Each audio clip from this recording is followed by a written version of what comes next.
Ringo Starr is often remembered as the charming, easygoing drummer of the Beatles, always smiling, giving thumbs-ups, and keeping the backbeat steady with effortless grace. Yet behind that affable public persona was a keen, discerning musician who thought deeply about drumming, songcraft, and the evolving rock scene. While Ringo was rarely flashy in public, those close to him knew he had strong opinions about rhythm, dynamics, and musical taste, always prioritizing the song over showmanship. Here are 6 bands that Ringo observed with particular scrutiny, and why. The Monkees. From TV stars to musicians. Ringo had a nuanced view of the Monkees. Initially skeptical of their manufactured television origins, he admired the group's later efforts to play their own instruments and write original music. He reportedly noted the difficulty of transitioning from TV personalities to credible musicians, and cautioned against unfair comparisons to the Beatles. For Ringo, authenticity and growth mattered more than hype. Led Zeppelin.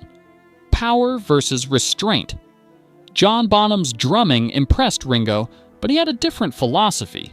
Where Bonham's explosive style often dominated the music, Ringo preferred subtlety and support, believing that a drummer's job was to enhance the song, not overshadow it.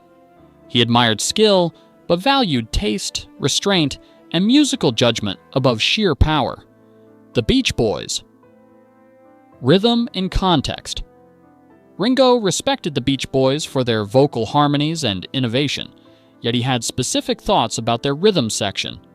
Dennis Wilson's drumming, while competent, sometimes lacked the nuanced touch Ringo prized. The use of session musicians in the studio also highlighted to him the balance between technical perfection and musical authenticity, a balance he always sought in his own work. The Rolling Stones, minimalism and subtlety. Ringo admired Charlie Watts's minimalist, elegant approach to drumming, noting how it served the song perfectly. At the same time, he reflected on how critics often overlooked subtle drumming in favor of flashy displays. Ringo's observations reinforced his philosophy. A drummer's role is to support and elevate, never to distract. The Who. Controlled chaos. Keith Moon's flamboyant energy left audiences awestruck, but it represented a different vision than Ringo's. He appreciated Moon conceptually, but preferred drumming. That complemented rather than competed with the band. For Ringo, rhythm should enhance cohesion, not create theatrical spectacle. Cream. Ego versus ensemble. Cream topped Ringo's critical reflections. He admired the individual virtuosity of Eric Clapton, Ginger Baker, and Jack Bruce, yet felt that their showmanship sometimes overshadowed the song.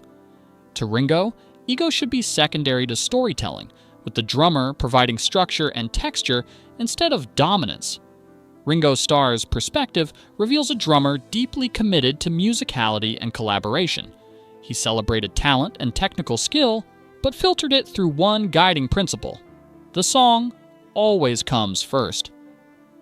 Behind the cheerful smile and approachable demeanor was a musician with extraordinary taste, patience, and insight, one who quietly shaped the art of rhythm and redefined what it means to serve the music.